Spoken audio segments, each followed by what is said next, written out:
So I am delighted to be welcomed today by Ben Page. Ben is the chief executive of Ipsos Mori, the market research company. He joined Mori in 1987 after graduating from Oxford University and rose through the ranks to the very top job.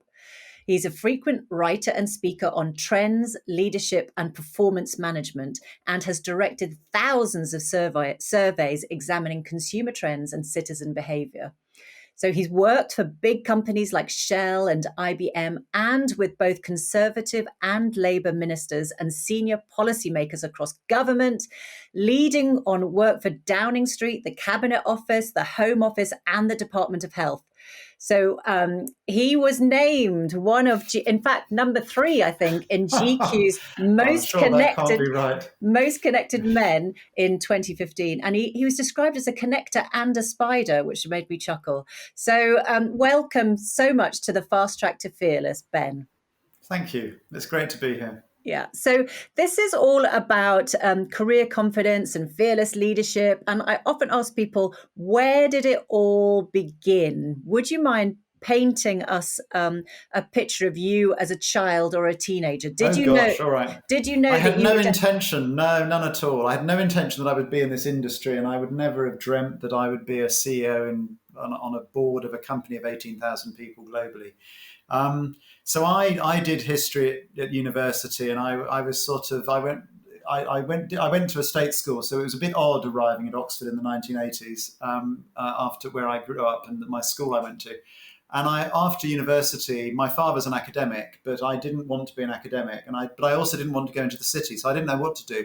So I joined I read in the back pages of Time Out magazine about a job. I needed a job because I was trying to run a nightclub in London, which I'd been doing at university. And I thought I'd move to London and just have a great time and run a nightclub and make money like I'd been making in my spare time at university, and it would all be fun. But the Dole office had been attacked by a man with an axe at Brixton, where I was living. And there was going to be no money for at least 3 months. So I thought, oh dear, I better get a job. So I got the first job I could find, which was interviewing people on the telephone for a market research company.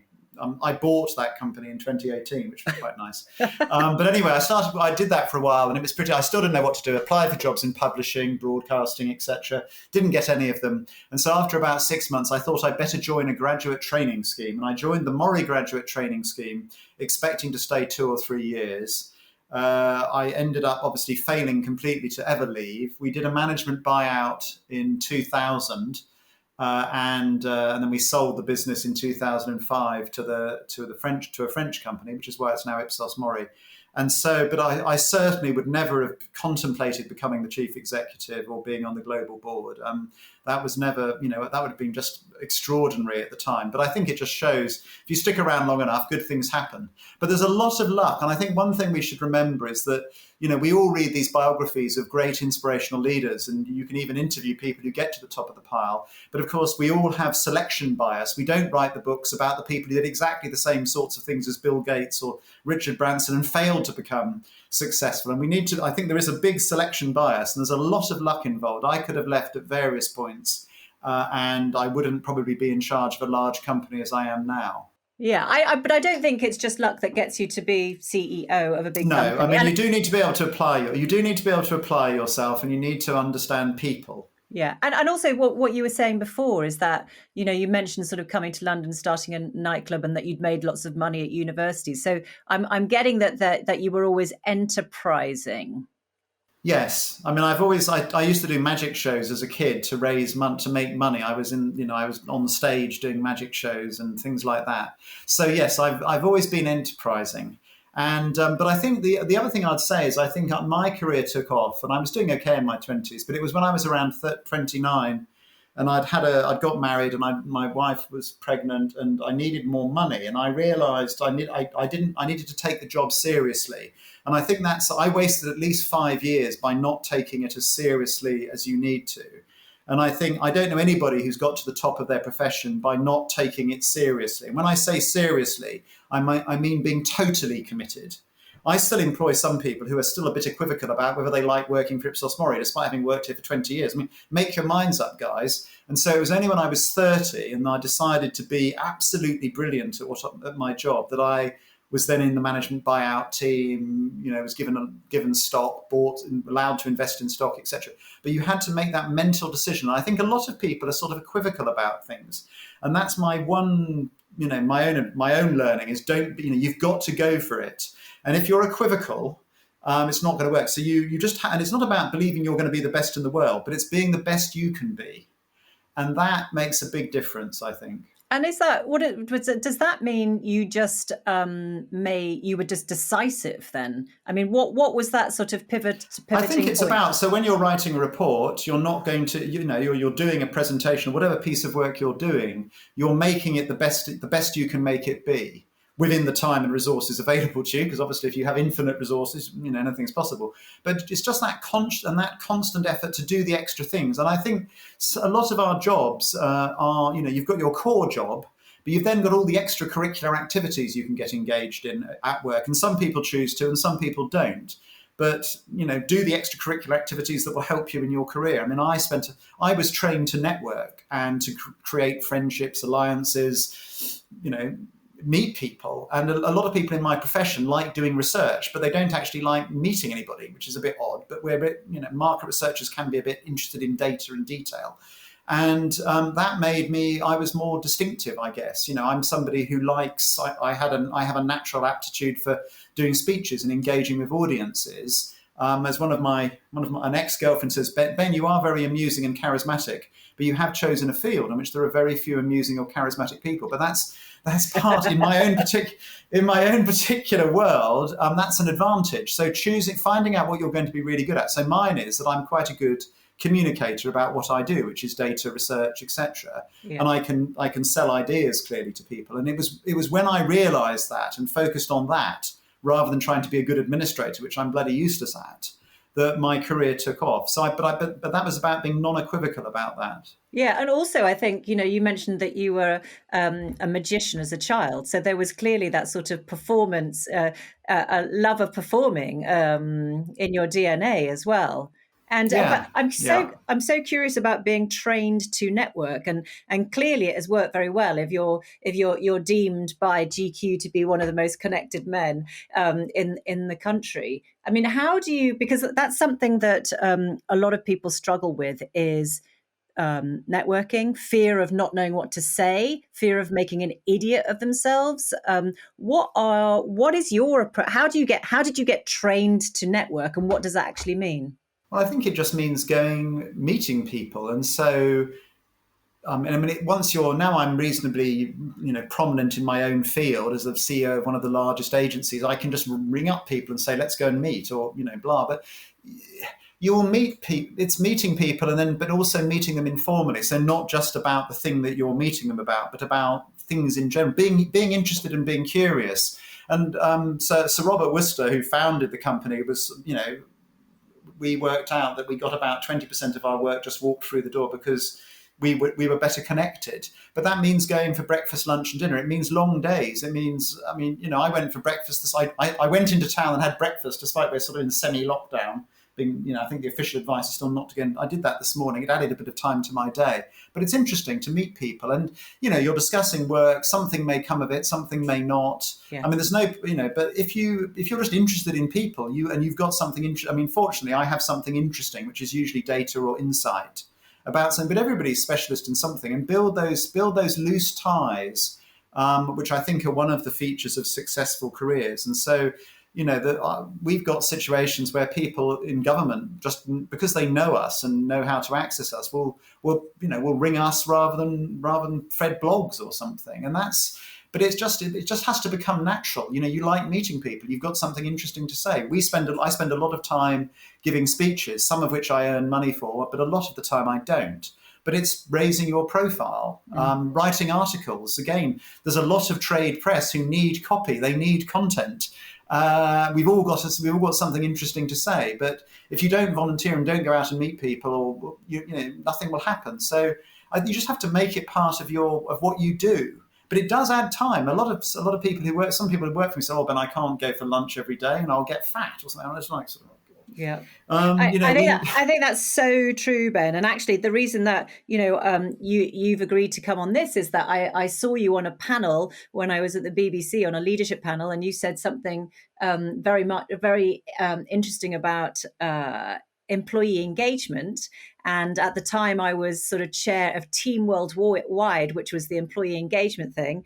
And so you had suggested, oh well, at Ipsos Mori, we take 2 days. We give the encourage people to volunteer. So then I was able to turn around to my CEO and say, well, that's a brilliant idea for us. And then since then, I think I just reached out to you and said, you're such an interesting person. Can I have lunch with you? And then here we are, a few years later. I absolutely agree about that networking thing. But a lot of people, though, Ben, either are feeling, well, I'm introverted, so I'm frightened to do it, or I don't have anything to say. So do you have any pep talk or any ideas for that kind of person? I think, well, obviously people know their jobs and they know the sector they're in. But I mean, the other thing is, read the bloody papers. I'm sorry, but so my day starts at probably quite early in the morning, 5 or 6, and I will be browsing the FT, Guardian, Economist, Telegraph, BBC.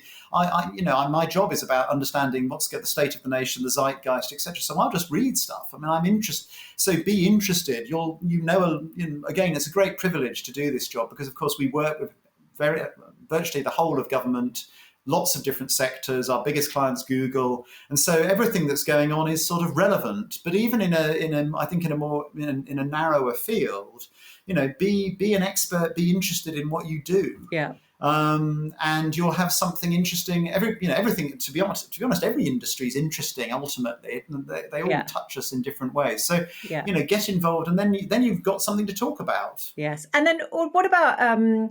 You seem like a very, very confident man, and if you were up and dancing as a kid, as a magician, and running nightclubs as a teenager, does that mean that you have never suffered from imposter syndrome or self-doubt? Oh no, of course not. I mean, everybody is. Well, oh God, that was terrible. I'm not properly prepared for this meeting. How are we going to make our numbers? What am I doing? And to be honest, I think it's the human condition. So by some people's standards, being a CEO of I don't know, what are we doing this year? 300 million or something, a 300 million company sounds like a lot. But of course, you and me as a human being, you immediately say, well, why aren't I chief executive of a PLC or something much, much grander? So it's at whatever level you're operating. I'm sure when you're a government minister, you want to be private. It doesn't matter. There's always something above you. I think the human condition is to be dissatisfied and anxious. I mean, that's the human condition. And, if you haven't got religion, which sadly I don't, there's also mortality to keep you worried about. Once you're in your 50s, you move from death being a remote possibility to it suddenly becoming a mathematical certainty. And I'm counting down my good summers, quite frankly, and they better be good. It's true. It's true. I mean, the only good thing about my job is that the data's also cheery because you know that you're generally likely to be miserable in your 40s. The high points of happiness are generally your early 20s and your 70s in most people in Western societies. And so, I know that I'm on the upward slope now. Things can only get better. Oh, wonderful. But what insight. Yeah. So, but when you do have that self-doubt or that confidence, how do you, that lack of confidence or whatever, how do you deal with it then? Well, you've just got to be as best prepared as you can. But it's natural that you're going to feel like that. I think I sometimes remind myself that everybody from the Prime Minister downwards puts on trousers in the morning and has good days and bad days and does good and bad things. And there's generally unless there obviously are set pieces that you really don't want to mess up. But generally, in most professional careers, you have a few chances. And so, and I think the other thing I found, to be quite honest, is by keeping myself busy and saying yes to things. So I'm on, 5 charity. I'm a trustee of various things, boards, NGOs, God knows what, advisory groups for various institutions. If your diary is full of busyness and things with other reasonably well-connected or important people, you sort of find yourself not having time to worry. Yes. Yeah. Now, obviously, if you do it really badly, you won't be asked back. But if you've got lots of things to do, you'll be disciplined about making them as good as they need to be. Hopefully, you learn to delegate, which is another, I think, a thing in a lot of professional careers, certainly in market research. One of the things that holds people back is that they are unable to delegate because they want it to be perfect. And of course, one of the things that you learn, one of the things somebody told me when I was about 30 is, other people will have different standards to you, Ben, but they're not necessarily inferior. Now, frankly, I probably personally think they bloody well are inferior, but I can't do the work of 1,800 people. So half the stuff that Ipsos Mori sends out, if I saw it, I'd probably become angry because it wouldn't be as perfect as I would want it to be. But all I can do is I can't do 1,800 people's work. So I can set the culture, the tone. I can make some set pieces about standards. But frankly, I can't do all their work. So I can just look at what the clients say about it, which is generally that they really like it. The average score is 9 out of 10. Yeah. So I think learning to accept that you're not going to do things perfectly, but they'll be good enough for the context and the situation. And I think that's something that often holds some professionals back because they want it to be absolutely perfect rather than good enough. Yes. And that, learning to delegate, and build a team and let them do things and make mistakes is hugely important, I think. Yes. I mean, I think it's so true. So many talented, driven people who have a value of excellence, when it's overplayed, turns into perfectionism. And then you can never do that. You can't really ever be perfect. There's always something more perfect. Yeah. And you're so you've been a leader for a very, very long time. What have been the greatest lessons, apart from sort of delegating, et cetera, the greatest lessons that you think you've learned as a leader? God. Well, I mean, obviously the need to, and actually I have data to back this up. So what distinguishes the most successful organizations is ones with effective communications where people know what's going on. They have a clear culture. They know what the organization stands for. They know what they're trying to achieve, not just in their own unit or department, but what the organization as a whole is doing. So I'm with the quote that is usually misattributed to a man called Peter Drucker, which is that culture eats strategy for breakfast and then has structure for lunch. So I can't do everybody's work, but what I can do is build a culture about what good looks like and try and get behaviors to default to that culture of high performance. And so as part of doing that, I mean, I think what I found most difficult is actually dealing with average, because rubbish you fire, brilliant you leave alone, but average, and every organization is going to have quite a lot of average, and the bar for what average is may look different in different organizations. But that is, I think, a real challenge. And it's knowing, not intervening. You can't intervene morning, noon, and night. You'll go mad. In crisis, you need to. But if you're in crisis all the time, then obviously something's wrong.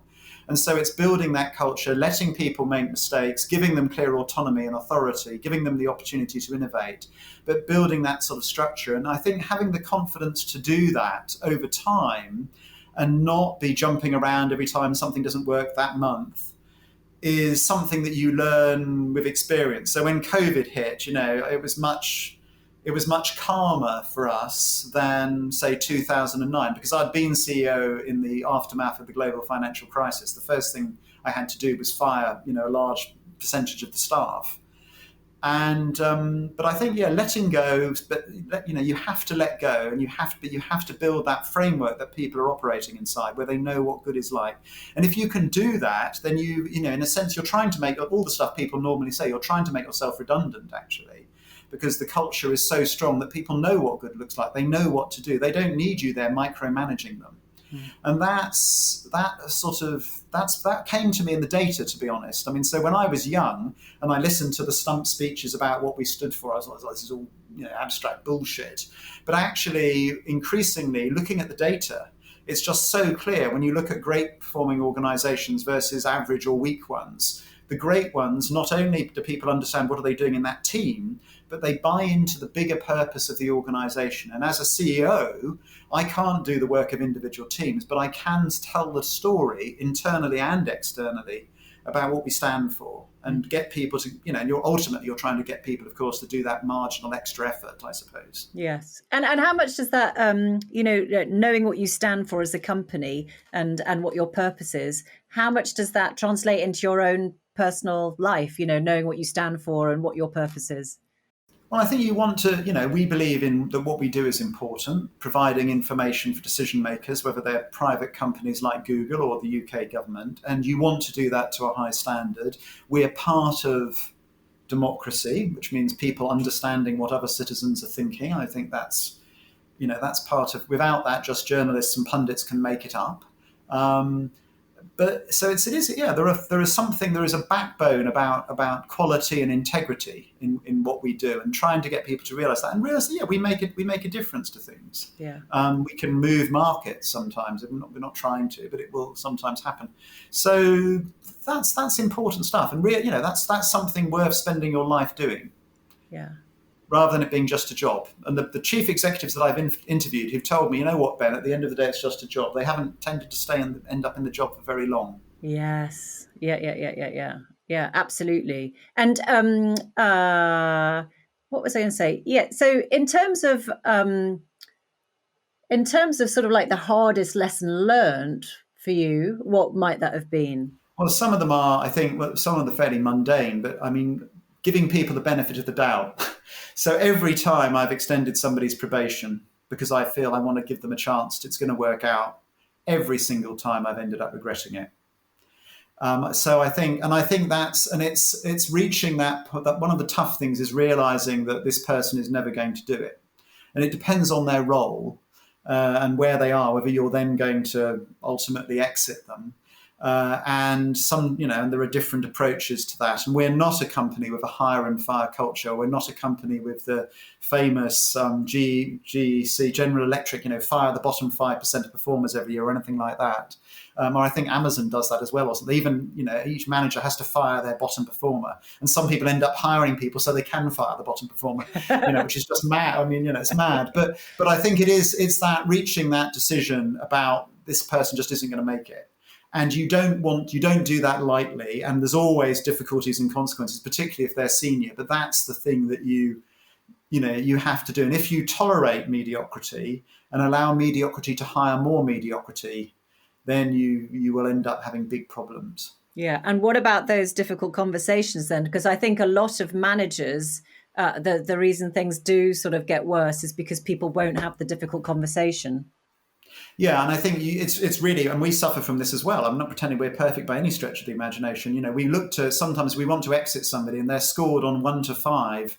From 1 is terrible, get rid. 5 is brilliant, promote. And this person has been. You look at we say, look, this person's got to go. They've just completely cocked this up. They've lost us a huge client. It's a design, and we've been talking to them about this for ages. And then we go back and look at their appraisal record, and they've been scored, 3 or 4 out of 5 for every single appraisal. Like, hang on a minute, what were you doing? And of course, the truth was people didn't want to confront this person about their behaviour or their failings. And so, I think you just have to be really tough on yourself. I mean, I've met one CEO of a PLC who told me that she's a FTSE 100 CEO, and she was scoring her board from 1 to 10, and the person who was the top performer knew they were number 1, and the one who was number 10 knew they were number 10. I was like, oh my God, that sounds just brutal.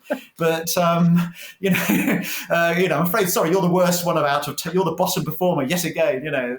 But I guess you do have to. It is about being brutally honest about people, and if you need to, I think, looking at the performance of scores, one of the things I do is look at the scores of our top performers and say, well, look, Fred, your division isn't really growing, and yet you've rated all your people as top performers. Well, come on, some of them have got to be average, and I think it's just being tough on that, on scoring what good looks like. Because if you gradually deviate and if you accept mediocrity, you're doomed. Yeah. So that's it's really, but it's tough. But it's tough to do it, and it's tough to. You have to keep prodding people to make people to keep people sort of, I don't know, quote unquote, honest on it. I think because we're all human beings. We're all not, and we pride ourselves in being nice, so we really don't like doing it. But you have to do it, and you have to. Particularly, we're now growing quite rapidly, but in the slow growth period after the 2008 crash, you've got industries that are only growing by 1, 2, 3% a year, and yet people want to get promoted, to get pay rises and things, particularly if you've got low starting salaries, which we have in my industry. And of course, you're not clearing the escalator at the top, so people are jumping onto the escalator, and the escalator gets more and more. So you have to go and thin the crowd at the top of the escalator somehow, whether by persuading people to move sideways.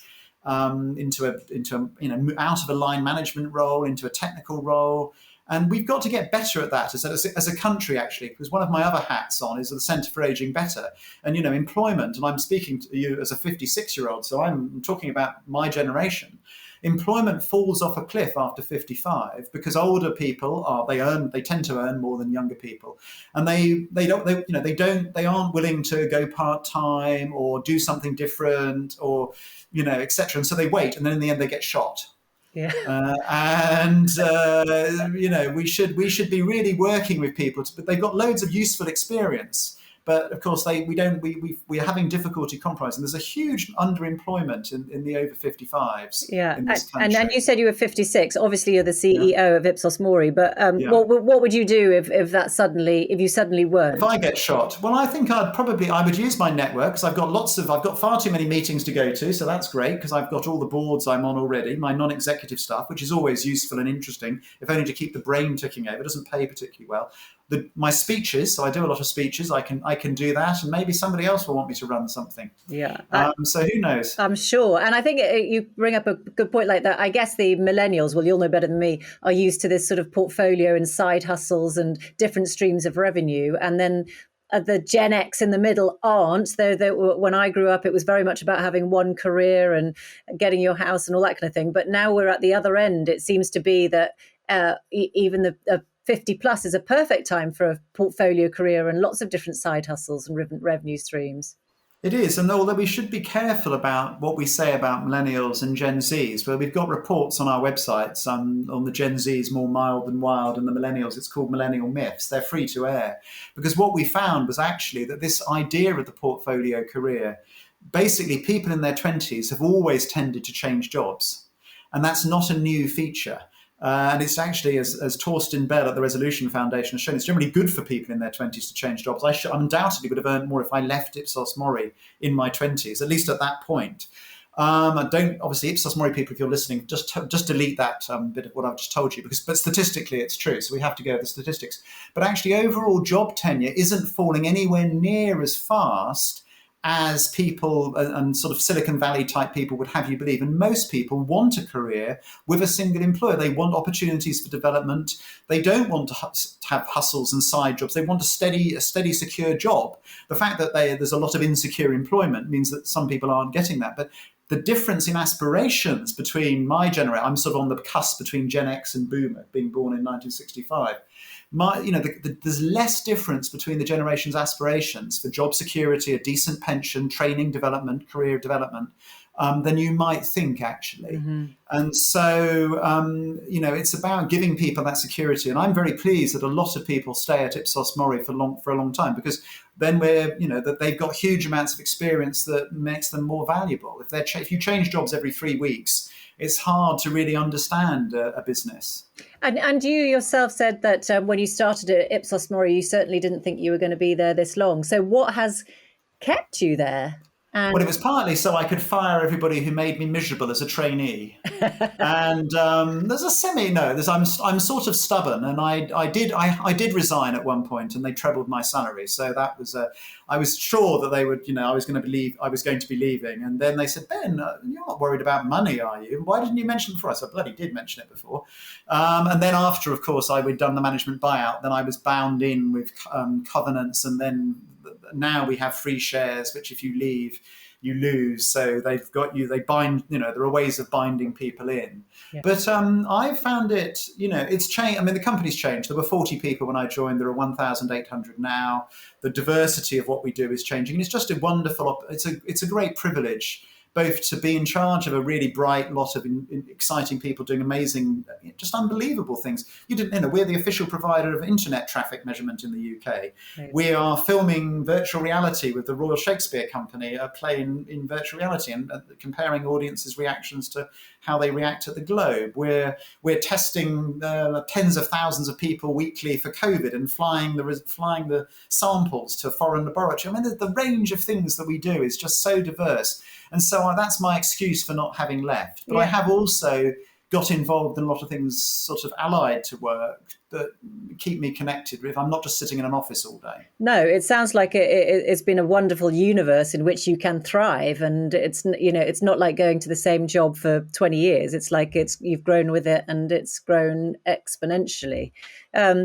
And so, Ben, in terms of your personal view of success, what is success for you?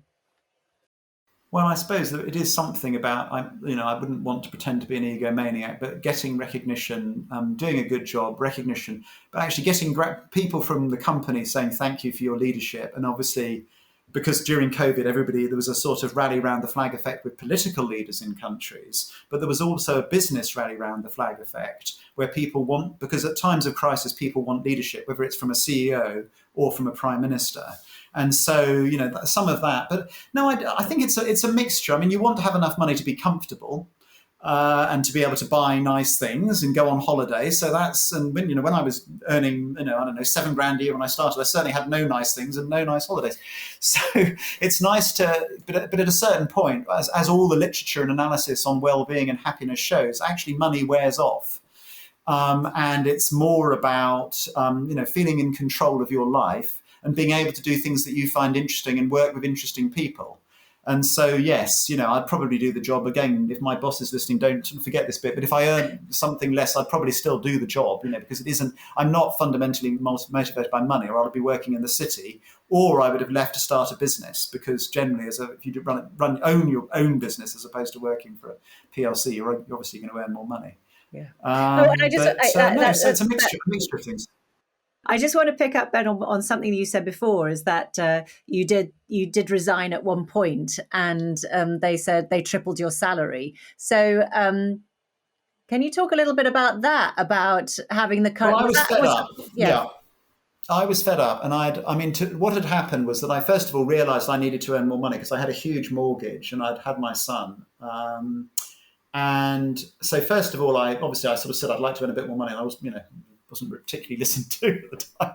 So I made this sort of mental decision to be involved in things and to apply to jobs in other places. And I realised that if I changed sector at around the age of 30, I would have probably ended up earning less money somewhere else, because I wasn't going to go in, I don't know, whatever I was looking for was going to be different, and therefore it wouldn't have been directly portable. So I then sort of made the decision just to be great at my job in order to earn more money. And then when I was great at my job and wasn't earning more money, I thought, well, sod this, I'm going to go then. And so, of course, I went and got a job offer for vastly more money. And then, strangely, they seemed to did value my application and all the rest of it. And so that's just that is a challenge, and it's something I try and deal with. That we try and our industry is one that relies on basically poorly paid graduates. I mean, that's how the sector tends to work. It recruits graduates at, it doesn't pay 40, 50 grand starting salaries like law or consultancy. It's not that type of industry. But at some point, as people get more senior, then the salaries get better. But it's that transition from the lower bit to the senior bit that's always a bit tricky. And there's, but yeah, so I thought I was leaving. And then, so that was a failure on their part to recognise me and to pay me more money. And then they did pay me a lot more money. So, but you had the courage to go, right, I know I'm worth more and I want to earn. Oh yeah, I mean, I always tell people, if you're unhappy with your pay, you can do what I did. Please, go elsewhere and see what you get offered. And some do, and some don't seem to be able to. Yeah. So it's not ideal, because ideally we'd be giving everybody, decent increments. But I think it does, at least it's a crude measure whether people are, somebody's able to go and command a much bigger salary somewhere else. Yeah. And you don't want your entire staff constantly coming and showing that they can earn more money somewhere else. But it is, it worked for me, I suppose. And I'm not recommending it. I certainly don't want people to come and do it to me as the CEO all the time, but they do. I mean, it's inevitable. And sometimes they go, and actually we say, on your bike, enjoy, because we know that they're going to, we have a good reputation and people will leave, and, they go somewhere else, and it doesn't seem to work out. So it depends, but that is, you need to have the confidence to do that, but you also need to be willing to go through with it if you're going to do it. Yes. I mean, just bleating and saying, if you're constantly bleating and then not leaving, well, in the end, you're the boy who cried wolf. So if you're gonna do it, you have to mean it. Yes, you have to be like a flight risk, and see Yeah, whether your boss will fight to keep you, and if they wouldn't fight to yeah. keep you, then you got to go somewhere Maybe you else. don't, or maybe you don't want to be there. I mean, I don't Yeah, know, but so it is a little exactly. bit brutal, and you have to be willing to go through with it. Yes. But it's it is one way of checking whether if you're being properly remunerated. Yeah, such good advice. Okay, and so if you had a rule book, the Ben Page rule book, what would be the sort of 3 golden rules that you would give to other people, the bits of advice? Well, I think this, if you're talking about just in general on careers, find out what you're great at, and ideally that you love doing, and do that. I mean, ideally it's well paid as well, but find out where is your competitive advantage. So what are you brilliant at that ideally not everybody is brilliant at?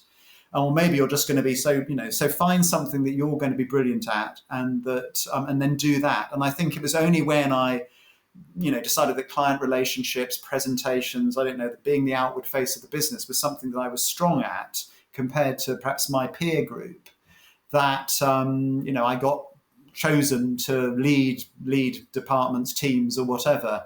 But it was you have to make that sort of conscious thing that you're going to do that, rather than just trying to do everything sort of fairly well. Mm-hmm. Because I'm not the world's best statistician by any stretch of the imagination. I'm useless at administration. I've had to learn the other thing. Oh, and the other thing is be human and learn to be human, but also be focused.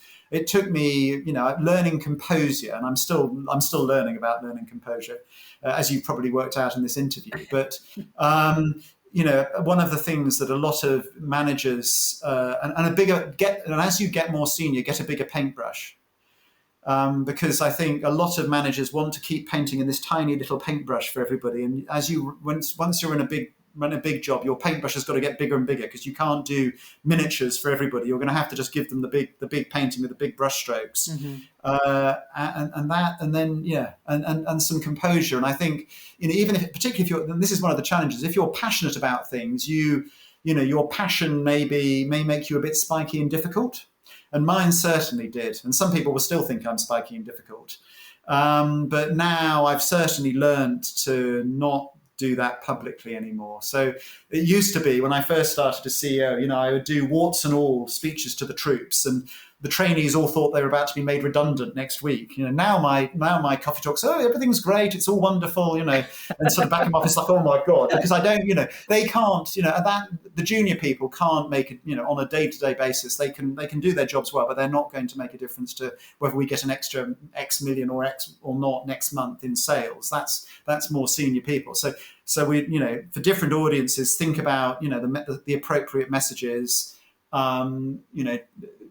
You've got to give everybody the positive stuff much more than the negative stuff. The senior people who are paid a lot of money, they should be able to handle warts and all. And if they can't, well, frankly, you've got the wrong people there. But I think learning that leadership is about providing vision. What did Napoleon say? A leader is a dealer in hope. And that's something that you learn. So even if you want to tell them the truth and that they need to bloody pull their socks up, just telling them that isn't going to, will not fix things. And sometimes it's a bit like, you can't turn a mule into a racehorse. So stop beating it over the head and telling it to be a racehorse. It's never going to do it. And so you may need to all is good. Everything is fine. Or as Tony Blair puts it, go around smiling at everybody and get somebody else to shoot them. But I'm not quite. No, I'm not Islam. So I don't know. I think that sort of composure thing, thinking about the messaging, the communications point. The bigger the thing you're in charge of, the more the communication side of things matters, because you can't do everybody's work, but you're looked to set the tone. Becomes more and more important. Wonderful. And if you had to pick one sort of do you have a motto to live by personally? Only the paranoid survive. What am I have a favourite bon mot? Yeah, I don't know. Yeah, it's business, not a psychodrama. I have various bon mots, but no. I mean, to a certain, you're only as good as your last set of results, so you do need that constant focus. So, I mean, only the paranoid survive is a bit hackneyed, but it is that complacency and accepting mediocrity. Once you do that, you've had it. Yeah, wonderful. Ben, that was absolutely amazing. My God, that's an encyclopedia of wisdom and insight. I wouldn't go that far, but Well, it was. yeah, It's that was incredible. Thank you so much, no Ben. problem. You're so entertaining and interesting to listen to, and I really always enjoy. I do. I always enjoy hearing you speak, and it's my brain has to work quite hard to keep up. So I'm going to enjoy watching this back again and playing it back. So thank you Great. so much for No sparing the problem. time, and we are truly, truly grateful. Thank you, Well, thank you for giving me the opportunity, and I'll see you on a screen or in person somewhere. Yes.